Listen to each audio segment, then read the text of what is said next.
নামে এক গ্রাম ছিল, আর এই গ্রামবাসীদের প্রধান জীবিকা ছিল গো নির্ভর। গরু ছিল তাদের কাছে ধন সম্পদ তুল্য। গ্রামবাসীরা গরুর দুধ, ছানা, গোবরের ঘুঁটে বেচে সংসার চালাতো। প্রায় প্রত্যেকেরই কৃষি জমি থাকা সত্ত্বেও চাষের জলের অভাবের জন্য চাষাবাদ হতো না, কারণ একটি মাত্র নদী ছিল তাদের গ্রাম থেকে কয়েক ক্রোশ দূরে। তাই যেটুকু চাষ হতো তা বৃষ্টির জলের উপর নির্ভরশীল থাকতে হতো। এইভাবেই অভাব অনটনের মধ্যেও গ্রামবাসীদের দিনগুলি মোটামুটি ভাবেই কেটে যাচ্ছিল। একদিন সেই গ্রামের উপর নজর পড়ল এক ভূতের। নাম তার গোভূত।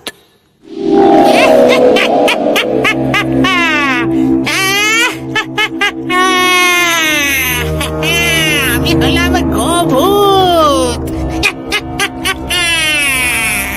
কখন থেকে একটা ভালো গ্রামের খোঁজ করছি, কোথায় পাই? এই তো পেয়েছি। এই গ্রামে কত গোয়াল ঘর, তার মানে গ্রামে অনেক গরু পাওয়া যাবে। রোজ রোজ একটা করে গরু ধরে খাবো, আর এই গাছটার মগ ডালে থাকবো।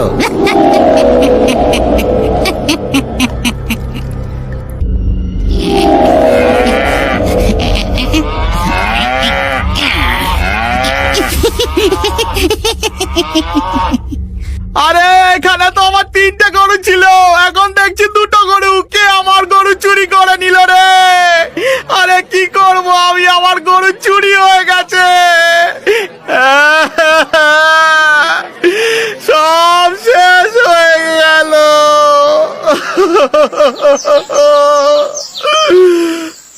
ওরে আমার গরু কে চুরি করে নিল রে? আমার 3টে গরু ছিল, এখন মাত্র 2টো গরু পড়ে আছে। আমার সর্বনাশ হয়ে গেল রে। এখন আমি কি করব, কি করব আমি? আমার সব শেষ হয়ে গেল, শেষ হয়ে গেল আমার। সত্যিই তো পিরুগোয়ালা, তোমার 3টে গরু ছিল, এখন মাত্র 2টো পড়ে আছে। কে চুরি করলো বলো তো? এমন ঘটনা এ গ্রামে আগে তো কখনো ঘটেনি বাপু। আগে ঘটেনি, কিন্তু এখন তো ঘটে গেল পুরোহিত মশাই। আমার ওই গরু রোজ 7-8 লিটার করে দুধ দিত। হায় হায়, সব শেষ হয়ে গেল আমার, সব গেল। এখন আমি কি করি? সকলে যখন গোল বেঁধে বিষয়টি নিয়ে আলোচনা করছে, এমন সময় সেখানে উপস্থিত হলো সেই গ্রামের প্রধান মোড়ল মশাই। কি হলো? এখানে এত ভিড় কেন? মোড়ল মশাই, রাতে কেউ আমার গরু চুরি করে নিয়ে গেছে। সে কি, এই গ্রামে চুরি? এমন ঘটনা তো গোধনপুর গ্রামে আগে কখনো ঘটেনি। খুব চিন্তার বিষয়। চোর এসে গ্রাম থেকে গরু চুরি করে নিয়ে যাচ্ছে। এই বিষয়ে আমাদের কিছু একটা করা দরকার। আমি শীঘ্রই সমস্ত গ্রামবাসীদের নিয়ে একটা আলোচনা সভার আয়োজন করছি। হ্যাঁ হ্যাঁ, ঠিক বলছেন, ঠিক বলছেন, এটাই ঠিক হবে। হ্যাঁ, ঠিক বলেছেন, এটাই ঠিক হবে।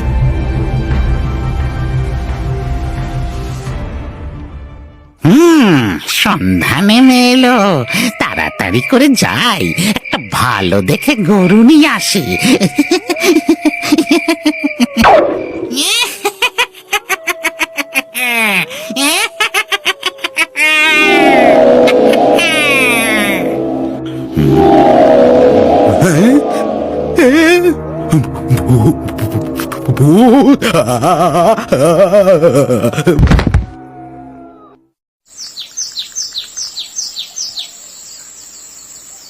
কি হলো পুরোহিত মশাই, আপনি ভূত কোথায় দেখলেন?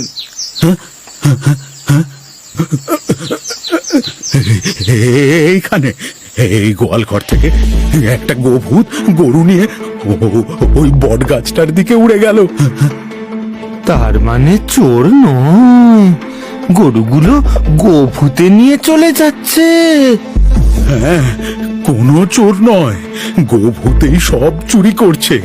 গ্রামে গোভূতের নজর পড়েছে গো, গোভূতের। কিন্তু এইভাবে রোজ রোজ গোভূত যদি সব গরুগুলো খেয়ে নেয়, তাহলে তো সব গোয়ালঘর শূন্য হয়ে যাবে, আর গ্রামবাসীরা না খেতে পেয়ে মারা যাবে। গরুই তো আমাদের উপার্জনের একমাত্র সম্বল, তাই না?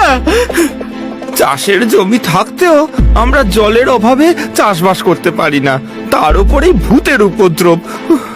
ঘোর সংকট, ঘোর সংকট। মোড়ল মশাইকে বলে খুব তাড়াতাড়ি একটা সভা ডাকতে হবে, দ্রুত এর বিধান করতে হবে। হ্যাঁ হ্যাঁ, একদম ঠিক বলেছো, একদম ঠিক গোভূতকে বলেছো। মারতে হবে। আপনারা সবাই আপনাদের বক্তব্য রাখলেন। গ্রাম থেকে গোভূত রোজ গরু নিয়ে চলে যাচ্ছে, এটা খুবই চিন্তার বিষয়। তাই এটা যাতে আর না হয়, তার জন্য আমাদের সবাইকে সতর্ক থাকতে হবে। ঠিক আছে, তাহলে আমরা এই সিদ্ধান্তই নিলাম যে রোজ রাতে 7-8 জন করে পাহারা দেওয়া হবে, কোনোভাবেই যাতে গোভূত গোয়াল ঘর থেকে গরু নিয়ে না যেতে পারে। হ্যাঁ, ঠিক বলেছেন, ঠিক বলেছেন, তাই হবে, ঠিক তাই বলেছেন, হবে। তাই হবে। ঠিক বলেছেন, তাই হবে। মোড়ল মশাই, এইভাবে কিন্তু গোভূতকে আটকানো যাবে না, ধরাও যাবে না, অন্য ব্যবস্থা নিতে হবে। অন্য ব্যবস্থা বলতে? গোভূতকে ধরার পথ আমার জানা আছে। কি বলো নাপিত ভাই, তুমি পারবে গোভূতকে ধরতে? সত্যি পারবে? হ্যাঁ হ্যাঁ, নাপিত ভাই হ্যাঁ, মনে হয় পারবে, নাপিত ভাই ঠিক মনে হয় পারবে, পারবে, ঠিক মনে হচ্ছে পারবে। ঠিক পারবে ও। হ্যাঁ, পারবো, কিন্তু তার জন্য আমার একটা আয়না প্রয়োজন। আয়না নিয়ে কি করবে নাপিত ভাই?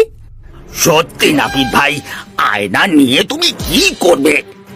আপনারা আমার উপর একটু ভরসা রাখুন। আজ সন্ধ্যা হওয়ার আগেই গোভূতের ব্যবস্থা কর। তাই হবে, তাই হবে, হ্যাঁ, হ্যাঁ, তাই হবে। তাই হবে, হ্যাঁ হ্যাঁ, তাই হবে, তাই হবে। গোভূত গ্রামের বাইরে ওই বট গাছটাতে থাকে। আচ্ছা, তোমার খেল খতম গোভূত। গোভূত, এই বেটা গোভূত, বলছি গাছ থেকে নিচে নেমে আয়। তুই ভেবেছিস কি রোজ রোজ গোয়াল ঘর থেকে গরু নিয়ে চলে যাবি আর তোর আমি কিছু করতে পারবো না? তবে এই দেখ,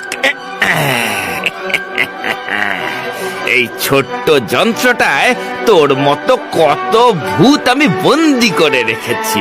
মামদ ভূত, মেচো ভূত, লম্বা ভূত, বেটে ভূত, রোগা ভূত, মোটা ভূত।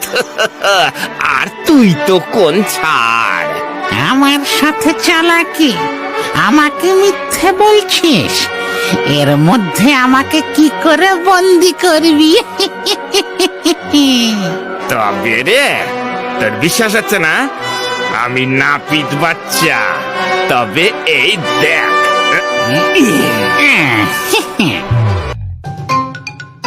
ওরে বাবা গো, ওরে বাবা! কি হলো? গেল তো তোর পিলে চমকে। ও নাপিত ভাই, আমাকে ক্ষমা করে দাও ভাই, আমার খুব ভুল হয়ে গেছে। আমি আর তোমাদের গ্রামে গরু চুরি করে খাবো না। তুমি আমাকে এই ছোট্ট যন্ত্রে বন্দি করো না, এতে আমার